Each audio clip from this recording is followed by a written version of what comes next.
Bismillah ar-Rahman ar-Rahim.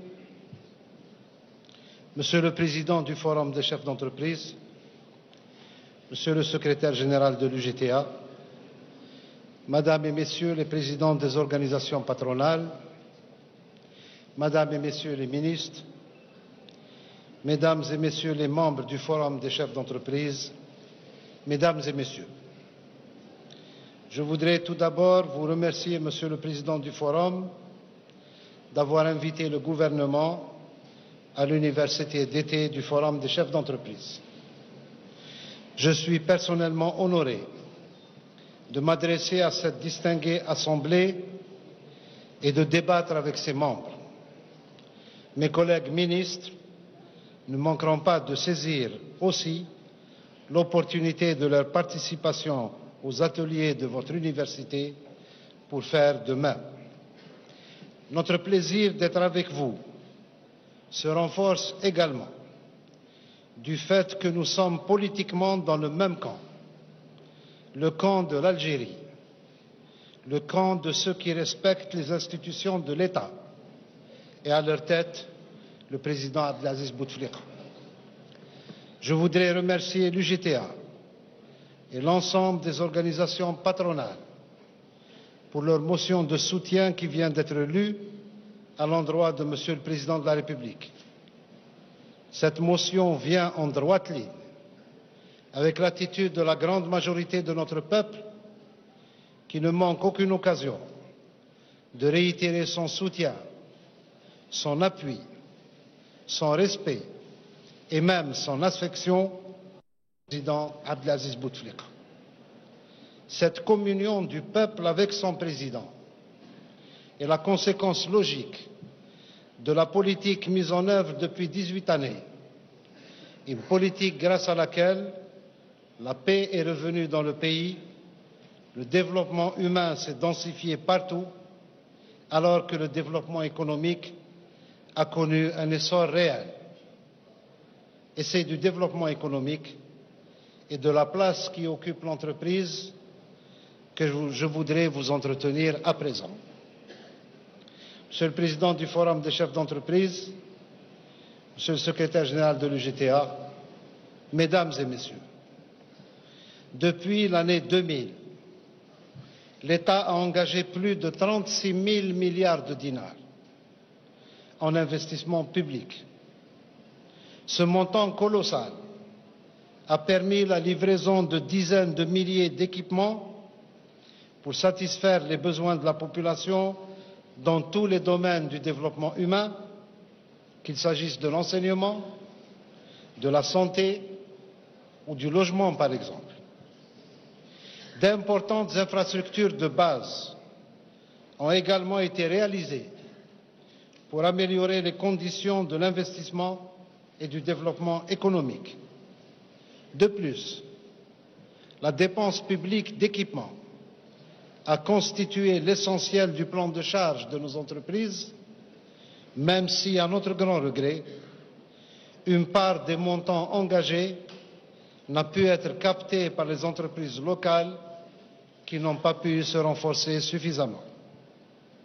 Parallèlement, les pouvoirs publics ont mis en place une législation attractive pour la promotion de l'investissement ainsi que diverses mesures de soutien à la création et à l'extension des entreprises dans tous les secteurs. Certes, il est d'usage pour certains de dire que le climat des affaires n'est pas parfait dans notre pays. Il y a sans doute une part de vrai dans une telle affirmation. Mais dans le même temps, je voudrais rappeler quelques réalités nationales dans ce domaine. Premièrement, nous sommes l'un des rares pays au monde à accorder d'importants avantages fiscaux aux investissements qui peuvent même atteindre 15 années entre la réalisation et l'exploitation dans les régions du Sud et des hauts plateaux. Deuxièmement, nous sommes le seul pays au monde à prendre en charge les allocations des enfants de tous les travailleurs, même ceux des entreprises, y compris les entreprises étrangères installées en Algérie. Troisièmement, Nous sommes le seul pays au monde à maintenir délibérément le taux d'intérêt en dessous du taux d'inflation et même à les bonifier de moitié au profit des investisseurs. Quatrièmement, nous sommes parmi les rares pays du monde à soutenir financièrement le recrutement des primo-demandeurs d'emploi. Cette politique a donné des résultats, à l'image de l'entrée en activité de plus de 50 000 nouvelles petites et moyennes entreprises recensées par l'ANDI, qui ont bénéficié des soutiens publics et qui ont créé des centaines de milliers d'emplois permanents. Mieux, la décentralisation du traitement des dossiers d'investissement a eu pour résultat l'émergence d'un esprit d'entrepreneuriat dans toutes les wilayas du pays. Ainsi, durant les 9 premiers mois de l'année en cours, près de 4 000 nouveaux dossiers d'investissement ont été introduits auprès des guichets uniques de l'ANDI dans les 48 wilayas. Je relèverai une autre indication réjouissante. C'est que 34% de ces dossiers ont été engagés au niveau des hauts plateaux et que 13% de ces dossiers également ont été déposés au niveau des wilayas du Sud. Tout cela veut dire que l'investissement et les entreprises sont devenus des facteurs de concrétisation de la politique d'aménagement du territoire. Monsieur le Président du Forum, Monsieur le Secrétaire général de l'UGTA, Mesdames et Messieurs, la construction nationale que l'Algérie mène sous la direction du Président Abdelaziz Bouteflika s'est retrouvée menacée ces dernières années par l'impact brutal de la chute des prix des hydrocarbures sur le marché national. Les entrepreneurs que vous êtes peuvent imaginer quelle serait la situation de toute entreprise qui perdrait brutalement 50% de son chiffre d'affaires, et c'est bien ce qui est arrivé à notre pays.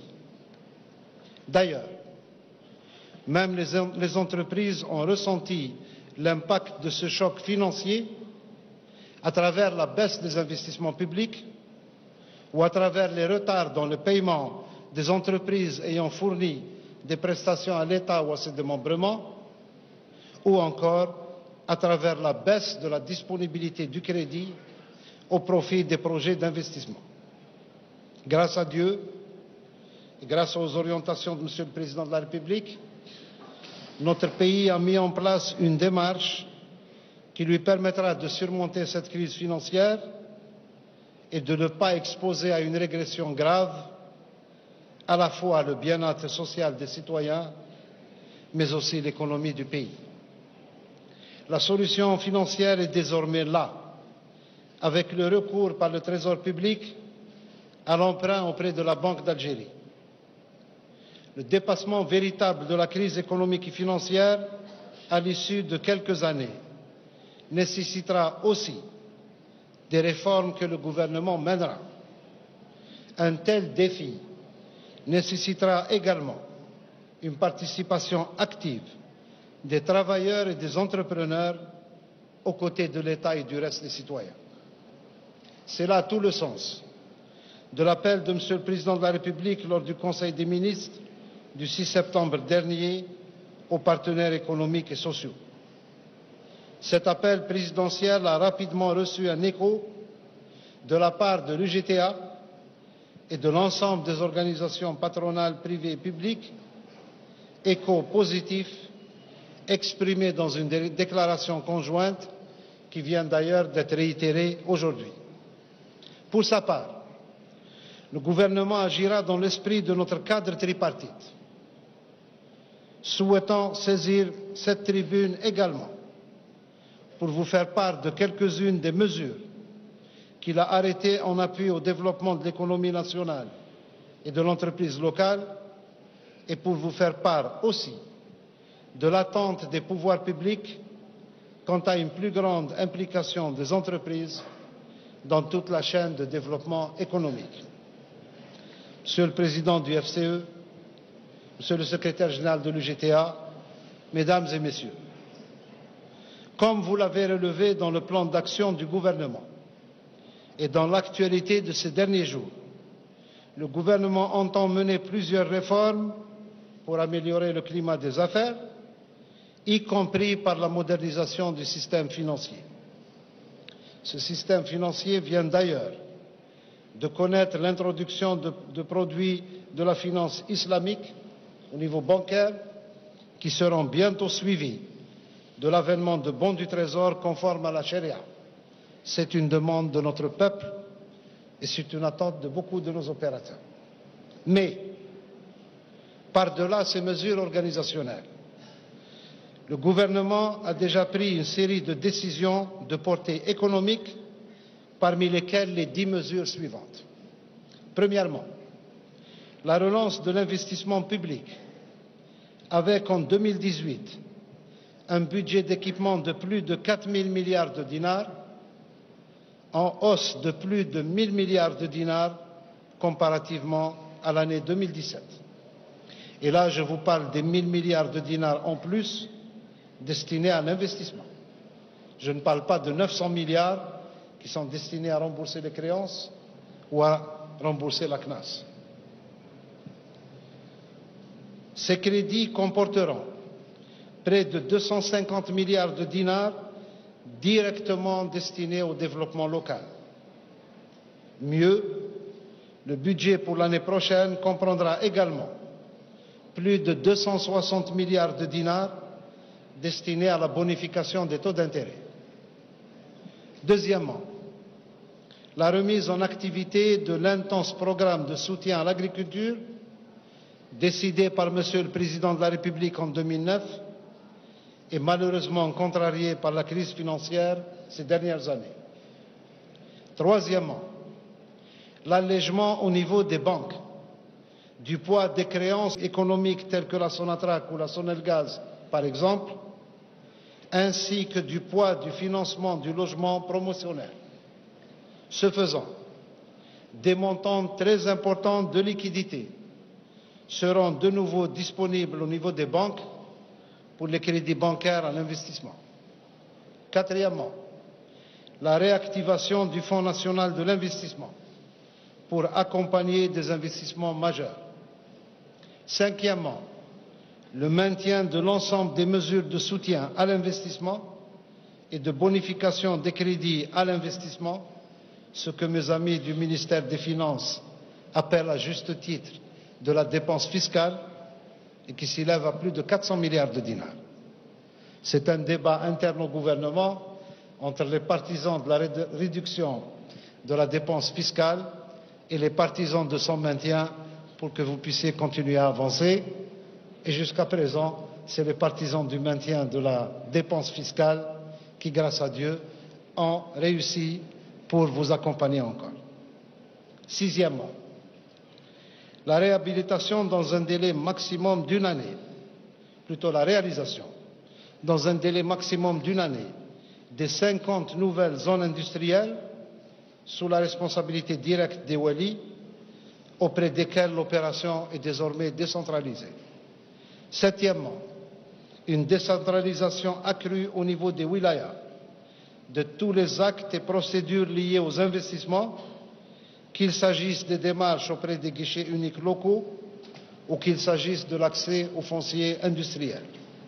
Huitièmement, le rétablissement de la priorité à la production nationale dans le cadre de la commande publique, conformément au Code des marchés publics en vigueur, qui, je vous le rappelle, accorde une préférence même à 25% plus cher. Neuvièmement, le recours aux appels d'offres nationaux pour toute réalisation publique. L'appel aux entreprises étrangères de réalisation deviendra ainsi l'exception lorsque l'outil national ne sera pas en mesure de la prendre en charge. Dixièmement, enfin, la mise en place de mesures de sauvegarde du marché national pour réduire le volume des importations, préserver les réserves de change, mais aussi pour permettre à la production nationale et à l'entreprise nationale de se réapproprier le marché local. Monsieur le Président du Forum des chefs d'entreprise, Monsieur le secrétaire général de l'UGTA, Mesdames et Messieurs, parallèlement à ces mesures que je viens de vous annoncer au profit du développement économique et particulièrement au profit de l'entreprise locale, je voudrais à présent vous faire part des contributions et initiatives que le gouvernement attend des entreprises et des organisations patronales. Elles sont nombreuses, je me contenterai d'en citer 7. Premièrement, nous vous demandons de nous aider à bien connaître la production nationale pour savoir avec exactitude les domaines dans lesquels elle couvre déjà la demande locale. Deuxièmement, nous vous demandons de travailler en collaboration avec nos administrations locales à l'établissement d'une carte économique du pays, wilaya par wilaya, afin d'identifier les opportunités d'investissement qui existent, ainsi que les créneaux éventuellement déjà saturés. Troisièmement, nous vous demandons de contribuer à la réalisation ou à la réhabilitation, ainsi qu'à la gestion des zones industrielles que les pouvoirs publics sont prêts à mettre sous l'autorité des opérateurs qui y travaillent, pour peu que ces derniers s'organisent à cette fin. Quatrièmement, nous vous appelons à investir à travers le pays dans les réseaux de distribution de la production nationale, manufacturiers et agricoles. C'est par ces méthodes modernes que le marché sera mieux régulé et que le producteur, y compris l'agriculture, pourront travailler avec de la visibilité en ce qui concerne les débouchés. Cinquièmement, nous vous demandons d'investir dans les différents créneaux de la chaîne d'exportation de la production nationale. Nous devons avoir demain des entreprises de prospection de marché à l'extérieur. Nous devons avoir demain des entreprises de packaging. Nous devons avoir demain des entreprises d'affrètement, de transport de fret. Et nous devons avoir demain, je l'espère, même des entreprises privées dans le transport aérien ou maritime de fret. Sixièmement, nous vous appelons à participer à la formation de la main-d'œuvre qualifiée, d'une part par l'octroi de stages aux élèves des centres de formation et d'autre part par la création vous-même d'écoles privées des métiers selon les besoins des opérateurs. Septièmement, enfin, nous vous demandons de participer à la recherche-développement au niveau des entreprises pour améliorer la qualité des produits et des prestations, de sorte à aller à la conquête accrue de marchés extérieurs. Comme vous le savez, l'État a déjà mis en place de nombreux incitatifs pour la recherche-développement au niveau des entreprises. En conclusion de cette intervention, et en attendant vos questions et remarques, je voudrais vous assurer, Mesdames et Messieurs, que le gouvernement sera toujours au service de nos entreprises et au service de nos travailleurs pour construire ensemble cette Algérie qui avance. Je vous remercie de votre aimable attention.